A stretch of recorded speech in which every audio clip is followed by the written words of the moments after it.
इसी घटना को कवर करने जब हम पीएमसीएच पहुंचे थे तो नीतीश बाबू के प्रशासनिक अधिकारियों द्वारा जानलेवा हमला करते हुए ये जो नाक पे निशान दिख रहा होगा वो निशान दे दिया गया था। खैर, मेरा दुख दर्द अलग है, लेकिन मेरे दुख से कई गुना दुख इन लोगों का बड़ा है। से छात्राओं पर बर्बरतापूर्ण तरीके से लाठीचार्ज हुआ था।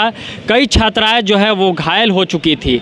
इन लोगों का मांग कुछ बहुत बड़ा नहीं था। मांग यही था कि जब पटना में एडमिशन हुआ है, पटना में पढ़ना है, तो फिर हम बाहर कैसे जाए। यहाँ नीतीश बाबू क्या कहते हैं कि बेटी बचाओ बेटी पढ़ाओ, उसके बाद बेटी पर लाठी चलवाओ और बेटियों को ऐसे ही मरने के लिए छोड़ दो। मजिस्ट्रेट जो MS खान है वो आए थे, वो आकर के बोल के गए कि तुम लोग यहाँ से अभी भी नहीं हटे तो तुम लोगों के ऊपर कार्रवाई होगी। वही 6 मई वाला दिन भूल गई हो, वापस से दोहरा जाएगा कि इसके भाई को थप्पड़ भी मारे हैं वो। आप लोग तो इस तरह से रोड पर छोड़ ही दिए हैं हम लोगों को, तो क्या गार्जियन भी, पेरेंट्स भी छोड़ देंगे अकेले यहाँ पे। वो कहते हैं कि 6 मई याद दिला देंगे, मतलब कि फिर और पीएमसीएच में भर्ती करवा देंगे। तो पीएमसीएच में शौक से तो नहीं भर्ती करवाइएगा।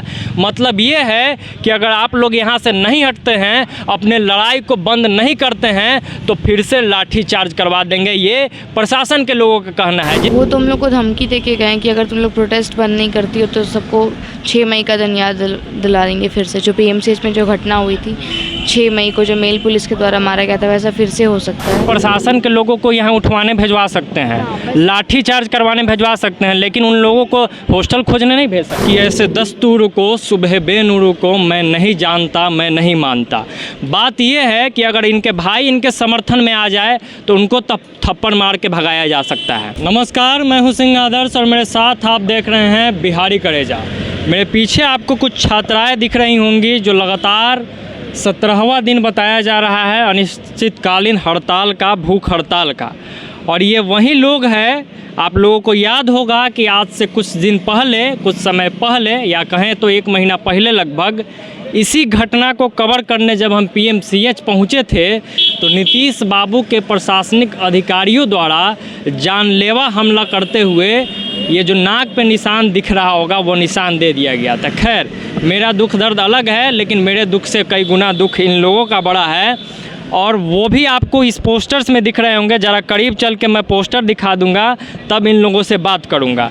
आप दिखा दीजिए थोड़ा आगे जाकर कि कैसे छात्राओं पर बर्बरतापूर्ण तरीके से लाठीचार्ज हुआ था।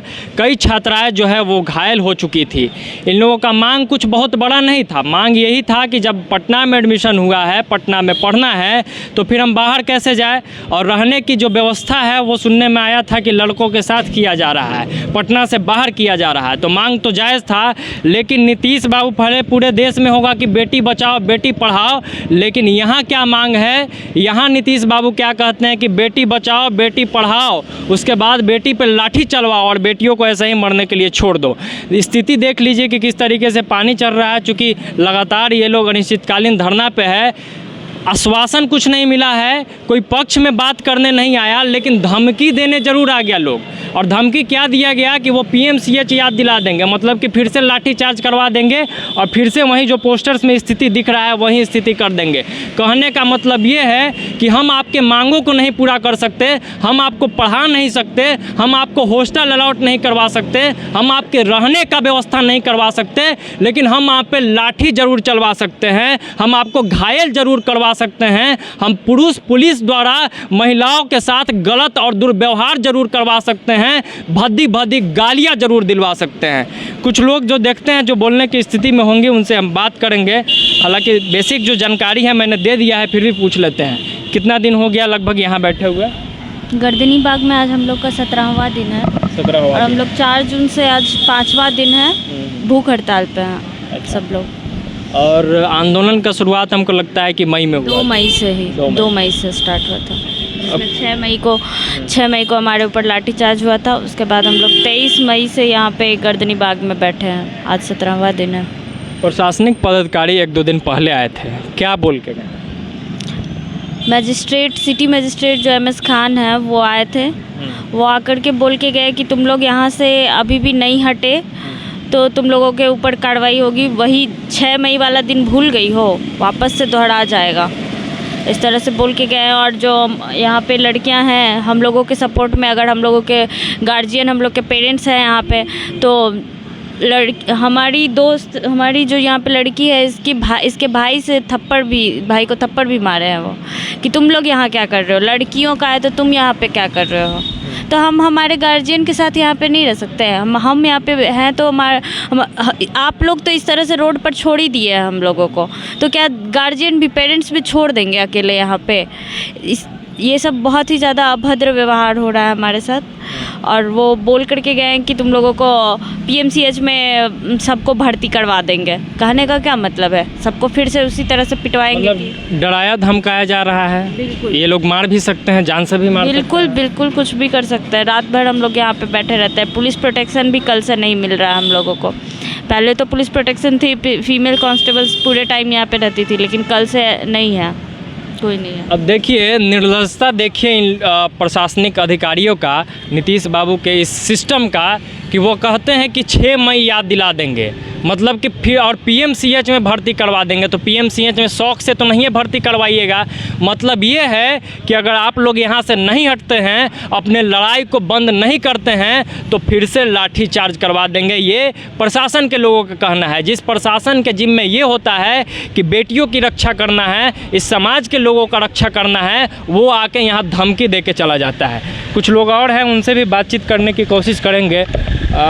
अभी आप हैं बात करने की स्थिति में? कितने दिन से है भूख हड़ताल? 5 दिन से ना? 5वां दिन है भूख हड़ताल का आज। अच्छा, उस दिन आए थे MS खान जी या जो भी लोग प्रशासन के लोग आए थे, वो क्या बोले? वो तुम लोग को धमकी दे के गए कि अगर तुम लोग प्रोटेस्ट बंद नहीं करती हो तो सबको 6 मई का दिन याद दिला देंगे फिर से। जो PMCH में जो घटना हुई थी 6 मई को, जो मेल पुलिस के द्वारा मारा गया था, वैसा फिर से हो सकता है।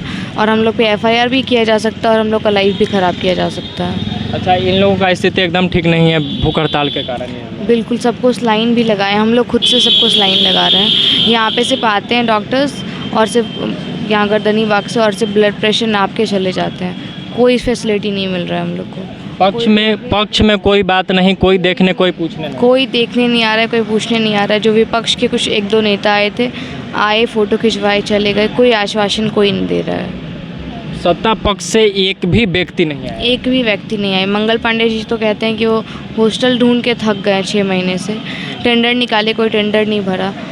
और अगर पहले बोले कि आपके पास कोई अल्टरनेटिव ऑप्शन है तो बताइए, अभी तो हम जगह भी बता रहे हैं। गुरु रहमान सर बोले हैं कि उनके पास 300 छात्राओं को रखने का जगह है, लेकिन अब सरकार वो भी नहीं सुन रही है। सरकार अपने ज़िद पे अड़ गई है कि इनको राजाबाग ही भेजना है। बहुत हम लोग खुद वहाँ जाके भेजें। हम तो रिक्वेस्ट करते हैं मंत्री जी, अब जो आप इतना बोल रहे हैं, एक बार आप हम लोग के ही साथ चलिए, नहीं तो आप जाके एक बार देख के आइए कि वो जगह कैसा है। बीच में एक ऐसा हॉस्टल है, 10 किलोमीटर तक आसपास कुछ भी नहीं है। नहीं, मान के चलिए कि प्रशासन के लोगों को यहाँ उठवाने भिजवा सकते हैं, लाठी चार्ज करवाने भिजवा सकते हैं, लेकिन उन लोगों को हॉस्टल खोजने नहीं भेज सकते। नहीं, इतने अगर उनका जो उनका ड्रीम प्रोजेक्ट था कि 5500 बेड का हॉस्पिटल बनाना है, एशिया का नंबर 1 हॉस्पिटल बनना है, इसमें करोड़ों रुपए खर्च हो सकते हैं, लेकिन 200 बच्चों का लाइफ ख़राब करके आप इतना बड़ा हॉस्टल बनाइएगा। आपके पास 200 स्टूडेंट को रखने की जगह ही नहीं थी, एडमिशन नहीं लेना चाहिए था। हमारा लाइफ क्यों बर्बाद कर रहे हैं ये सब के चक्कर में? प्रोस्पेक्टस में साफ साफ लिखा है कि काउंसलिंग के टाइम में ही बताया जाता है कि आपका जो हॉस्टल है वो कहाँ मिलेगा। हम लोग को तो यहाँ 1 साल से, हम लोग 1-1.5 साल से यहाँ पे रह रहे थे, और अचानक से आप कैसे हमको कहीं और शिफ्ट करवा सकते हो? आप कहीं भी पटना में शिफ्ट करवाइए ना, हम तो रहने के लिए तैयार हैं, हम तो पढ़ने के लिए तैयार ही हैं, लेकिन आप हमारी बात अब क्यों नहीं मान रहे हैं? क्या बोला जाए, एक लाइन है कि ऐसे दस्तूर को सुबह बेनूर को मैं नहीं जानता, मैं नहीं मानता। बात यह है कि अगर इनके भाई इनके समर्थन में आ जाए तो उनको थप्पड़ मार के भगाया जा सकता है। इनके गार्जियन आ जाए, इनके पापा आ जाए तो उनको गाली दे के भगा दिया जाएगा। कोई पत्रकार कवर करने आ जाए तो उस पर जानलेवा हमला कर दिया जाएगा, और इनको बार बार धमकी दिया जाएगा, सब कुछ करवा लिया जाएगा, लेकिन हॉस्टल नहीं दिया जाएगा। गुरु रहमान खुद आगे आ गए हैं। गुरु रहमान कह रहे हैं कि हमारे पास रखने की व्यवस्था है, लेकिन सरकार को तो रखना नहीं है। उसको मतलब है कि भाई जिद पे अड़े रहना है तो रहिए जिद पे, लेकिन आपकी जो बेटियाँ है, जिसे आप कहते हैं बिहार की बेटियाँ, वो भी जिद पे अड़ गई है। लड़ाई जारी रहेगा और हम लोगों का समर्थन भी इन लोगों के साथ रहेगा, और काफ़ी लोग इन लोगों के समर्थन में आज भी खड़े हैं, मजबूती से खड़े हैं। देखते हैं कि आप अपना आँख कान कब तक बंद करके रखते हैं। बहुत बहुत धन्यवाद। बिहारी करेजा देख रहे हैं।